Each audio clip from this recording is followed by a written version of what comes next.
Looking at a series that we've titled Standing Strong, and it's really been about looking at characters, both men and women of the Old Testament, some that lived 4,000 years ago, and men and women of the New Testament, maybe a couple thousand years ago. And we found some common ground that while the centuries are quite separated by a significant distance of time, human life is human life, and as we saw and have seen their challenges and how they trusted God and stood strong in Him when things were chaotic, that we can learn to do the same thing. So this morning we'll be concluding our series, Standing Strong, and quite frankly, I can't think of a better way to conclude this series than to have Josh Lee bring the message. Josh is our junior high pastor. He's been on staff for a couple of years. He loves the Lord. He loves being a part of this church community, and he really enjoys talking about the Lord Jesus Christ, the Heavenly Father, and the Scriptures. And he's going to bring a word from the Old Testament today that I know will encourage you. Please welcome Josh Lee.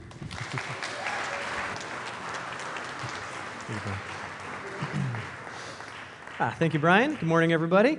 Glad to be here today. Glad we can have a little conversation from me to crowd. Hopefully we have met before, everyone. If not, like Brian said, I'm Joshua Lee. I'm the junior high pastor here at the church. You may have kind of seen me wandering through the lobby carrying like a whole bunch of like shaving cream cans and pie tins, or like some strange weird contraption for junior high downstairs.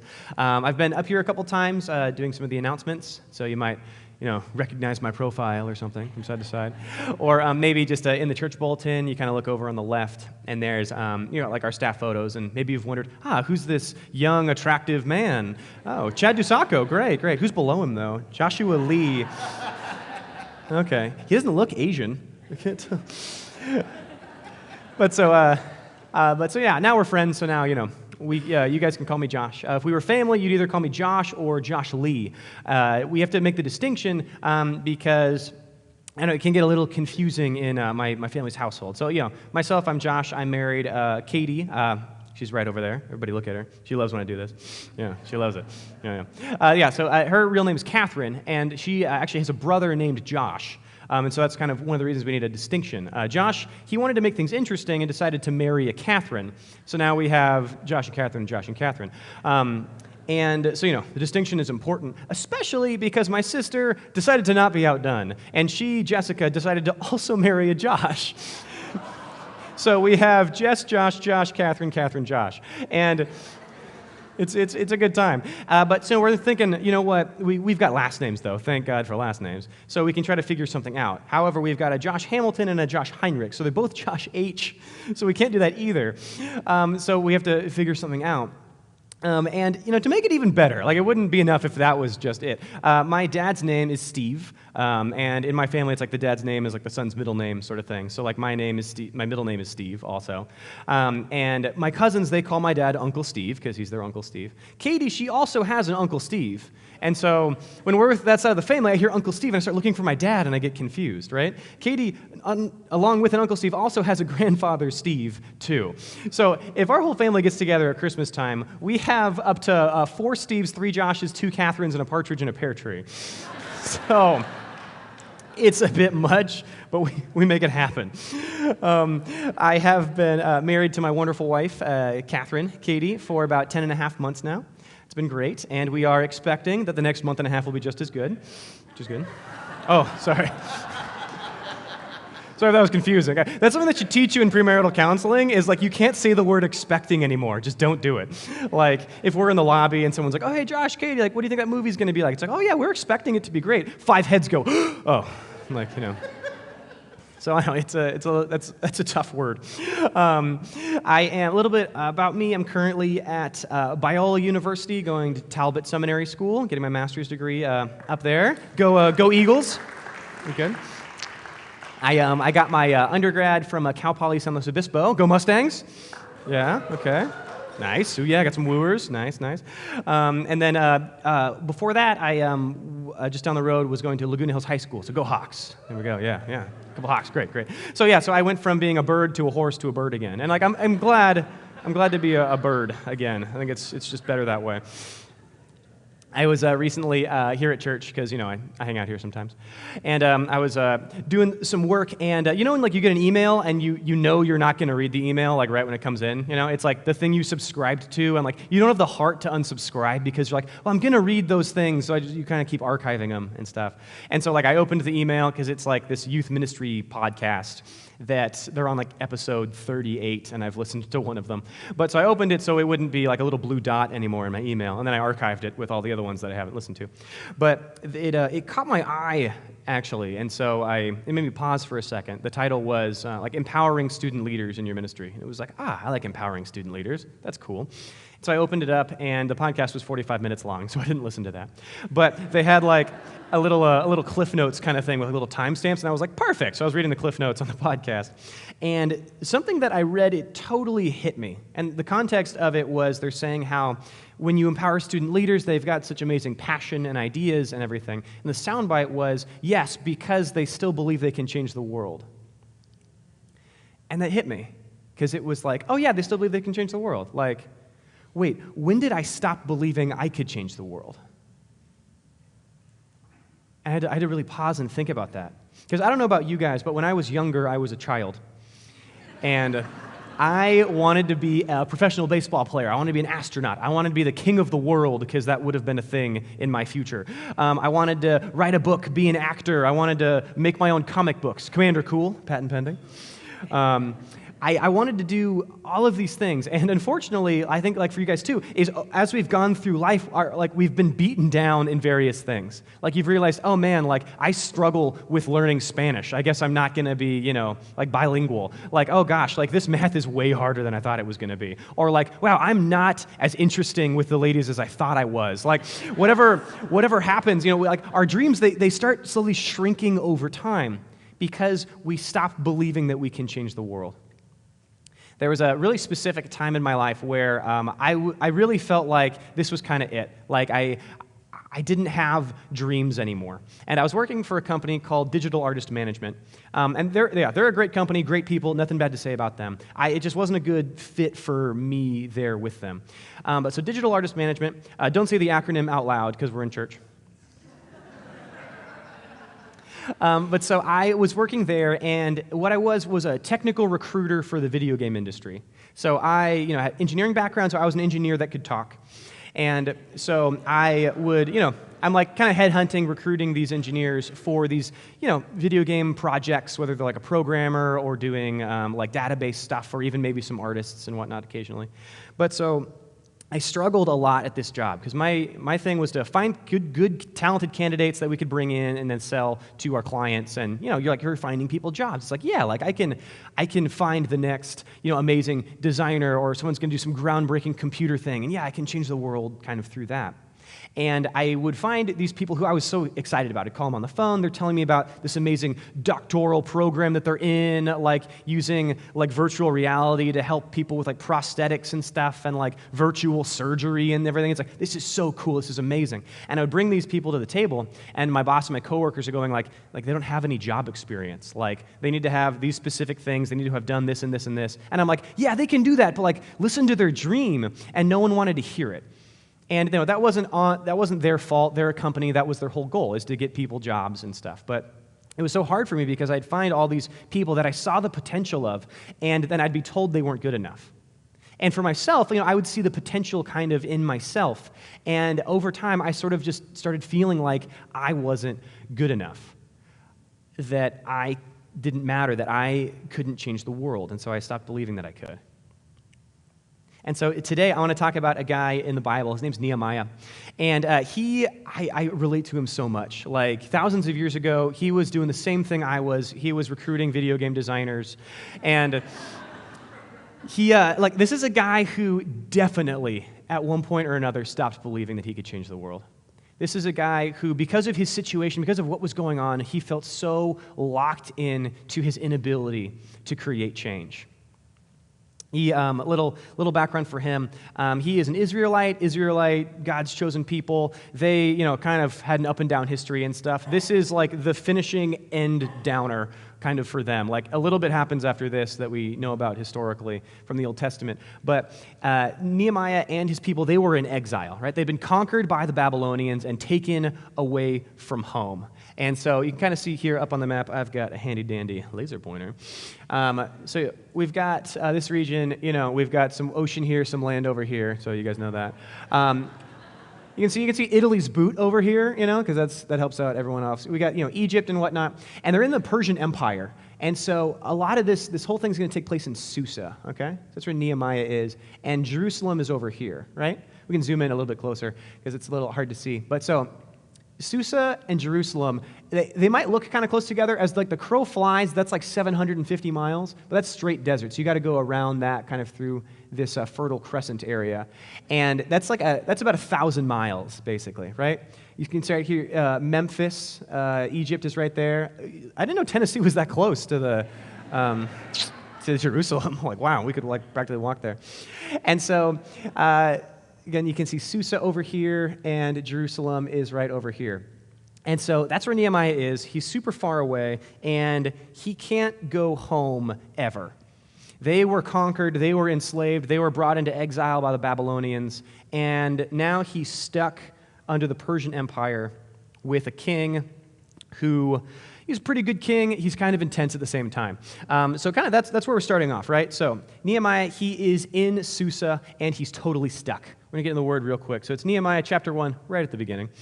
It says, the words of Nehemiah, the son of Nehemiah's dad. Now it happened in the month of Kislev, in the 20th year of this king's reign that I was under. The guy's name was Artaxerxes. In the 20th year, while I was in Susa, so remember the map, in Susa, the capital, it was one of the capitals of Persia. They kind of had a lot, like the summer capital and the winter capital. So he's in one of their capitals. Then Hanani, one of my brothers, and some men from Judah came. Oh, so exciting. Nehemiah, he's trapped in this foreign city and everything. He's lived there his whole life. He wants to hear news from home. Like, how are my people? How are things going? So these people show up. He said, I asked them concerning the Jews who had escaped and survived the captivity. There were some people like me, but they're free. How are they doing? He's all excited about it. And he wanted to know about Jerusalem. And they said to me, the remnant there, in the province who survived the captivity, oh my gosh, yes, just tell me what's going on, are in great distress and reproach. Oh, they're in great distress and reproach. And the wall of Jerusalem, the thing that protects our city, the wall of Jerusalem is broken down and its gates are burned with fire. Oh, Nehemiah, he's so excited. I finally get some news from home. I can't call over there. All my emails keep bouncing back. He finally gets to hear, how is it? There's people that survived. They escaped. What's going on? And the news he gets is terrible. It isn't just bad news. It's oh no, there's some political upheaval or something. No, literally the wall is burned and gone. We're in great, great distress. Things are not going well. We're in trouble. I don't know if you guys have ever gotten a phone call or some terrible news that just hits you like that news would have hit Nehemiah. I have a couple times in the past year, actually. It's been a little bit of a doozy. But it was a few months ago, I got a call from my mom. My wife and I, we were out with some friends kind of over by the water in Long Beach. And I got a call. I didn't pick it up because, we were with people and stuff. And then she left a voicemail. So I take it out, and the voicemail, you can read the little transcripts things. You don't actually have to listen to it. I love that feature. But so I look at that, and it's like the worst voicemail to get. It's just, hey, something happened, call me back now. Oh, and you're just oh, I don't know, what that could be. I'm immediately thinking, my dad, Jess, Katie's with me, what's wrong, what happened, So, we get up, I grab Katie, because, she's my rock. And we leave the restaurant, I call my mom immediately, and, when your family members or a close friend or someone very well, when, they're, about to kind of break, basically. My mom picks up the phone, and I can just tell in her voice that it's something tough that she can't even really say, essentially. And so it's like, just tell me, like, what is it? And she says, well, it's your cousin Melanie. She just committed suicide. And she's on speakerphone. I look at my wife, and she's already got tears in her eyes because she's so wonderful and empathetic. And for me, I hear that, and I lock up, and I don't feel it as much in the moment. It's going to kind of hit me later. That's sort of when I'm going to break down. It's going to be later. And so and so when I see that Nehemiah getting that news from home, and right after that, he just utterly breaks down in verse 4. When I heard these words, I sat down and wept and mourned for days. I was fasting and praying before the God of heaven. He just broke. He just hurt, and there was nothing he could do. He was not at home. He couldn't go home. I got to fly over to Kansas, see my family, go to her memorial service, love on them, be loved on by others. He didn't get that. He couldn't do anything. He just broke on the floor, and he was fasting and praying. He wasn't hungry. He was hurting. And there was nothing he could do about it.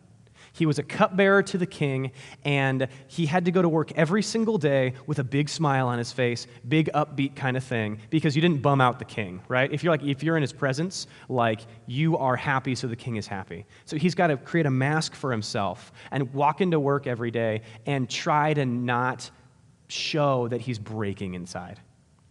And he had to just sit on that for months.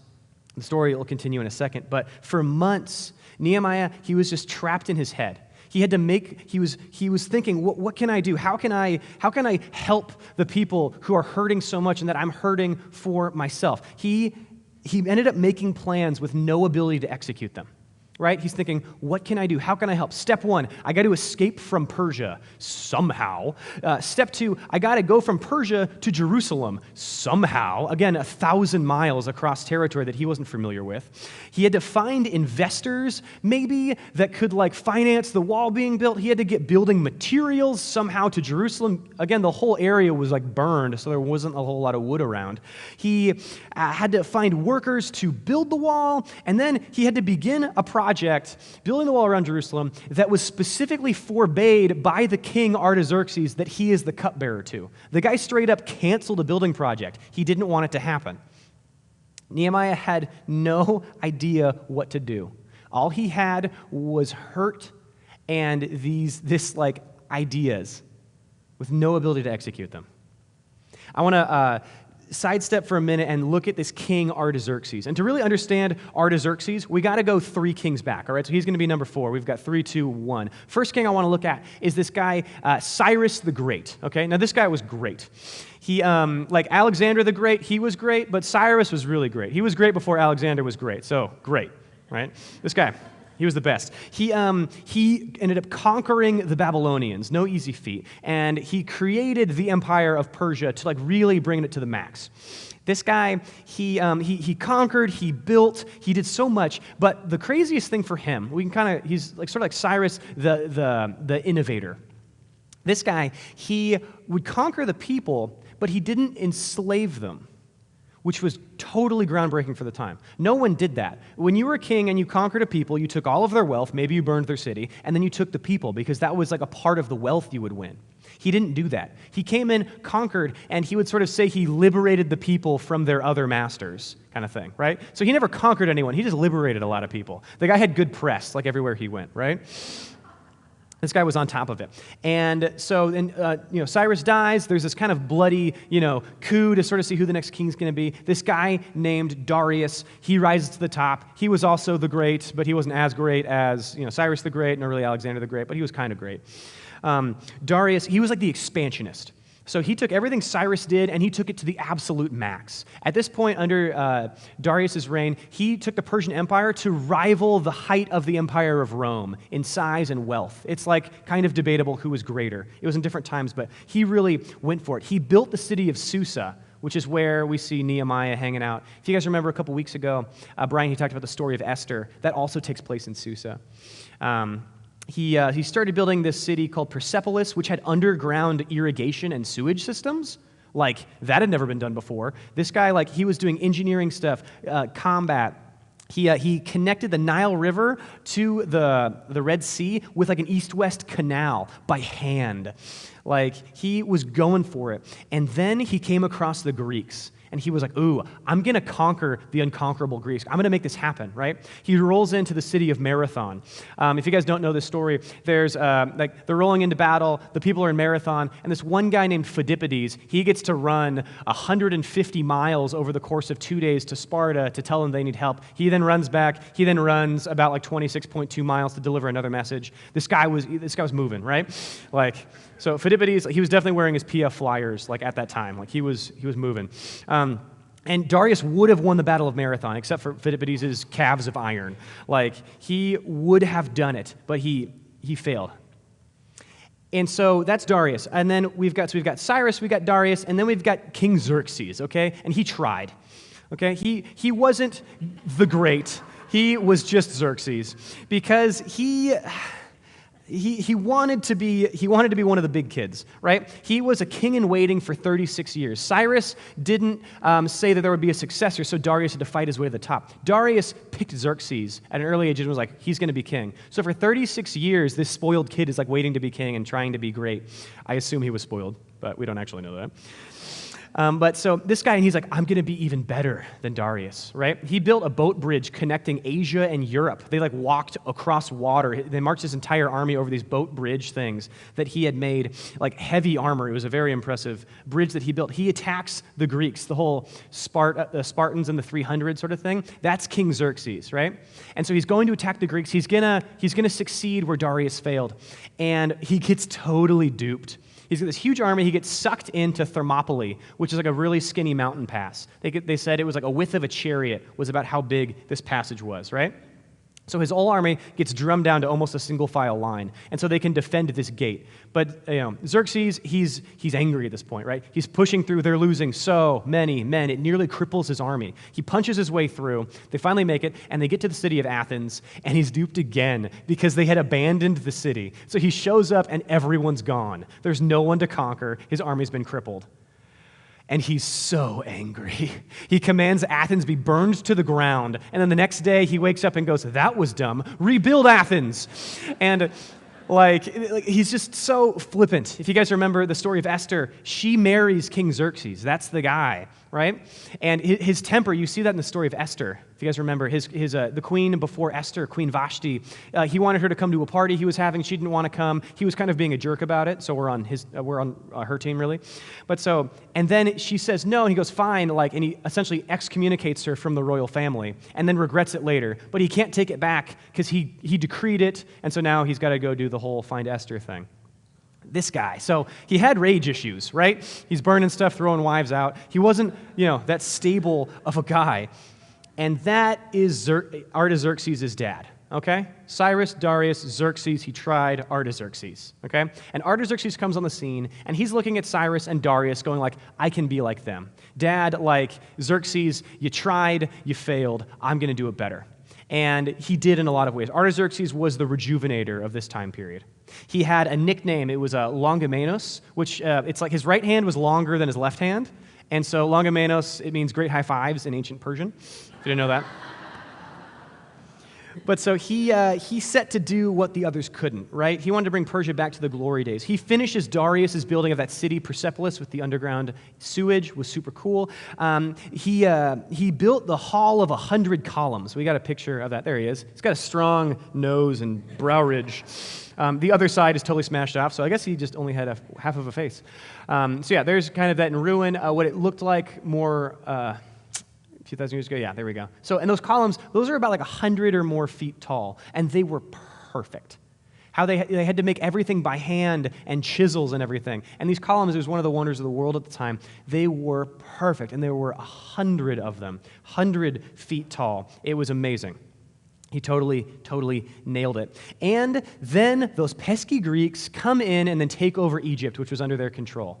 And you can almost hear him grinding his teeth when you read about this, because it's like, oh my gosh, the Greeks again. My dad failed fighting the Greeks. Even Darius failed fighting the Greeks. Like Cyrus, he kind of won in some ways. Like, I can be great like Cyrus. I can do it. And so but he's smarter than everyone else, which is great for him. Because, like Egypt, they're being pesky and stuff because the Greeks took control. Jerusalem's pretty close to Egypt. And he's thinking, you know what? We've got a whole bunch of these, Jerusalem, these Jewish exiles with us. I'm going to send this guy Ezra to go back and sort of strengthen their people up, right? Yeah, teach your Torah, do whatever you want, but I want to have a friend for when I go to attack Egypt.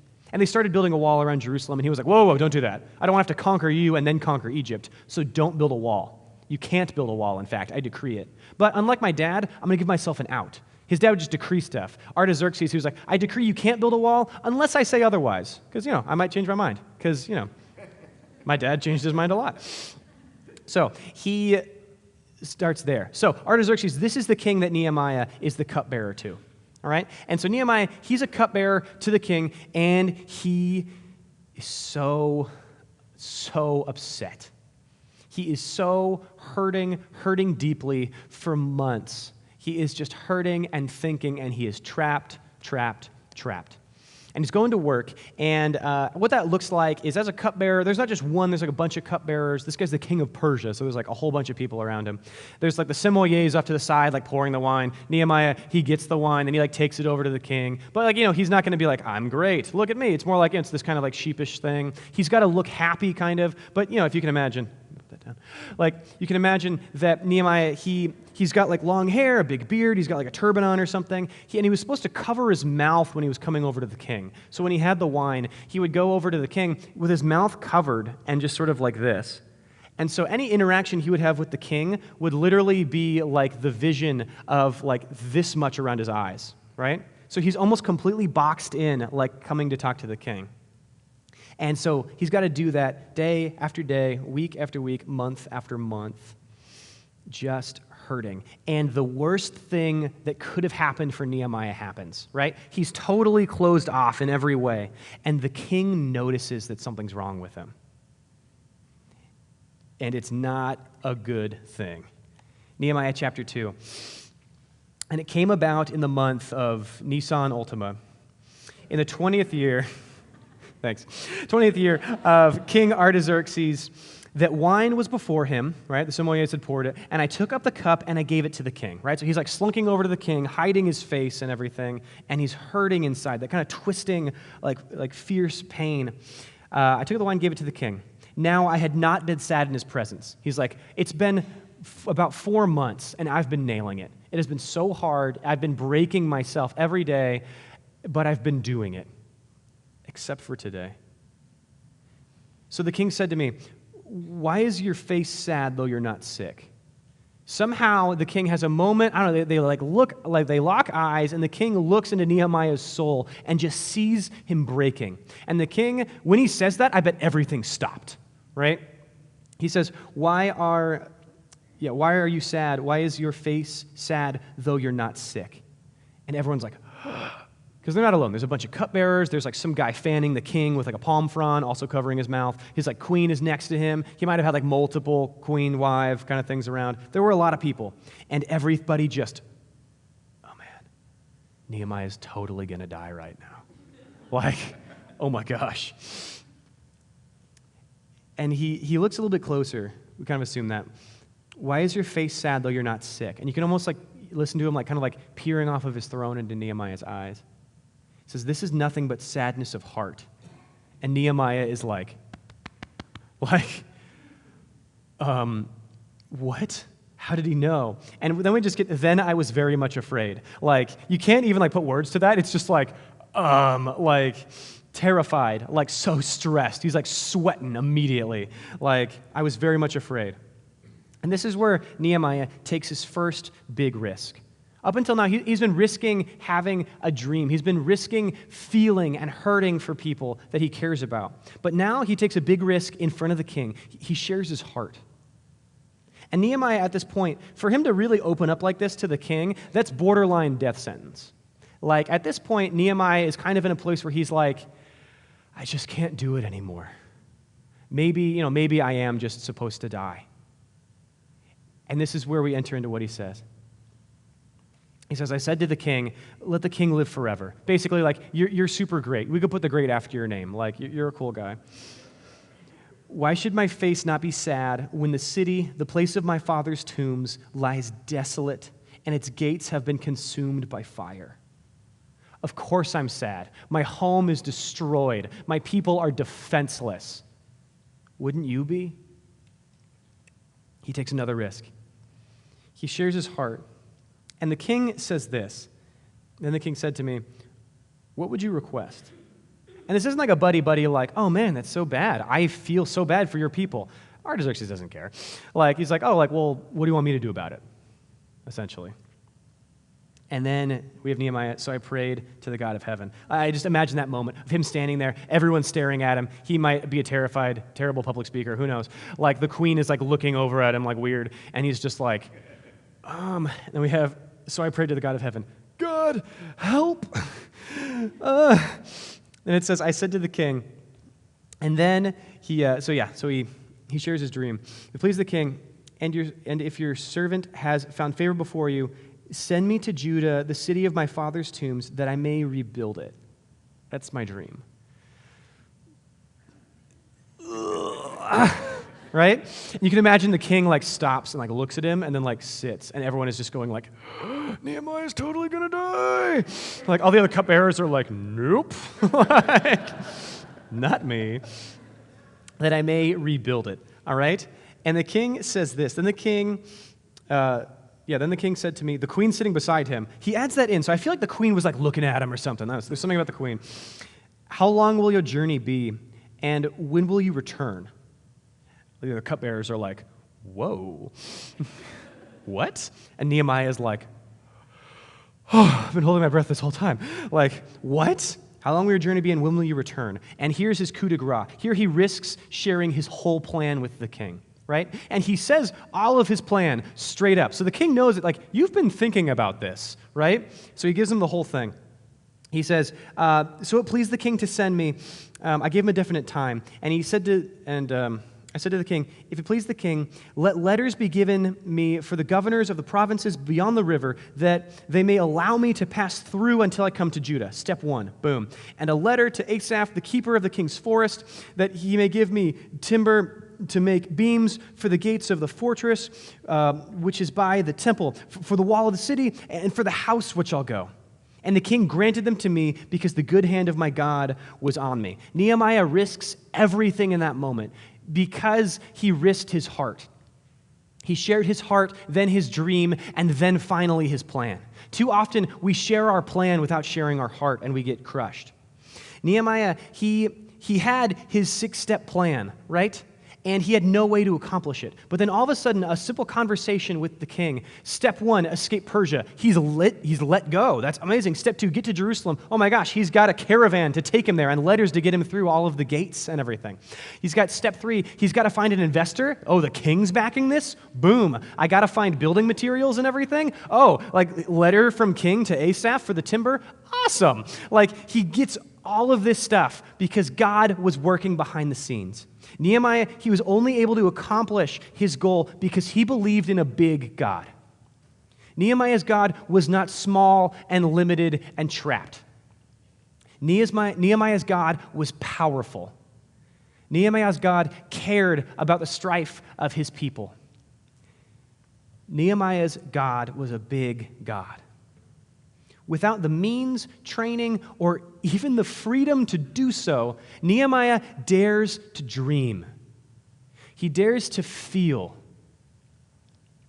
He dares to make plans with no start date, have ideas with huge gaps in them, and his thought was, I'll do my part, and God will do his. And he does. We won't go over the rest of the story right now, but he goes back. They build the wall. They do it. It's a great story. There was even some strife while he was over there. You guys should check it out. It's great. But I want to sit on that last moment there because there's a distinction that I want to make. As we think about, Nehemiah's dreaming, but what about my dreams, right? I was going to be a professional baseball player, an astronaut, a king of the world. I was going to be an actor, write a book, Commander Cool Comics, patent pending. What about those things? And a distinction I want to make is one that this pastor from back east named Andy Stanley, he makes this distinction, and I think it's great. He talks about the difference between what could be and what should be. So with what could be, that's usually where we dream. We think, oh, what could I be? What could I be? What could this be? How could this be different? We keep saying could. And he says the problem is that when you're saying could, you're usually, or not usually, often, you're ending up outside of God's plan for your life. Because that's kind of our big thing, right? Yes, God, I know that you can do it. I have the faith for it, but I don't know what you want from me. I don't know what's your will or not. And so how we get through that is instead of saying what could be, we say what should be. If you look at your family, your school, your work, your community, and you look around and say, oh, what could be? Well, this could be, this could be, this could be. Say what should be. It's like, oh my gosh, there's a big problem over here. That shouldn't be. You can look at your family and it's like, you know what? Like we should talk to each other. Like the fact that they haven't come to Thanksgiving in years, like that shouldn't be. You can look at your school and be like, school shouldn't be so crippling, stressful for me that I'm becoming depressed and having to take medication. That shouldn't be. You can look at work and be like, this should not be a place of deception and deceitful working. Like that shouldn't be. Like when we look at the should, we're more likely to find where God's plan really resides. And another thing Andy Stanley talks about is the difference between saying how and saying wow. How we should say wow instead of how. If you've ever had a dream and you've shared it with someone, I bet the first question they asked was, well, how would you even start that? Or, wow, I don't know how I would do that. Like, how would you get this? How would you do that? How? And your dream starts going, how, and it dies. Our dreams get howed to death all of the time, mostly by ourselves. We don't say wow, we say how.